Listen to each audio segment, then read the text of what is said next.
झगड़ालू पति पत्नी को ऐसे समझ आई अपनी गलती। परिवारों में सदस्यों के नाम पर सिर्फ पति पत्नी रहते थे। इनमें से एक परिवार हर वक्त लड़ता झगड़ता रहता था। उनकी इन हरकतों की वजह से आसपास के लोग भी परेशान थे, जबकि दूसरा परिवार शांति से रहता था। उनके घर से कभी किसी तरह की लड़ाई की आवाज नहीं आती थी। एक दिन झगड़ालू परिवार की पत्नी ने अपने पति से कहा, अपने पड़ोस में भी पति पत्नी रहते हैं, वे कितने शांत हैं, उनके घर से कभी किसी तरह के विवाद की आवाज नहीं आती। तुम जाओ और देखो कि वे इतने अच्छे तरीके से रहने के लिए क्या करते हैं। पति चुपचाप गया और छुपकर देखने लगा। उसने देखा कि पत्नी हॉल में फर्श पर पोछा लगा रही हैं। कभी किचन से कुछ आवाज आई और वो किचन में चली गई।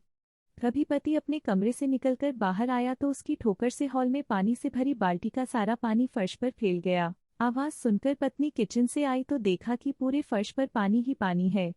वो अपने पति से बोली, यह मेरी गलती है कि मैंने रास्ते से बाल्टी को नहीं हटाया। पति ने जवाब दिया, नहीं, ये मेरी गलती है क्योंकि मैंने ध्यान से नहीं देखा और गलती से मेरा पैर बाल्टी पर लग गया। दोनों पति पत्नी ने अपनी अपनी गलती मान ली और आपस अपने काम में लग गए।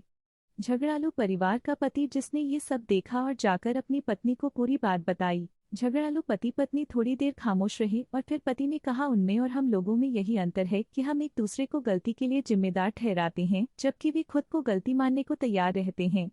इस वजह से उनका परिवार खुशहाल है। झगड़ालू पति पत्नी को अपनी गलती का एहसास हो चुका था और उन्होंने इस घटना से भविष्य के लिए सबक भी ले लिया था। पति पत्नी एक गाड़ी के दो पहिए के समान होते हैं। एक में भी यदि कोई समस्या है तो गाड़ी ठीक से नहीं चल पाती। गृहस्थी की गाड़ी आपसी सामंजस्य पर टिकी होती है। इसमें अगर जरा सा भी ईगो यानी अहंकार आ जाए तो फिर इसे चलाना बहुत कठिन हो जाता है।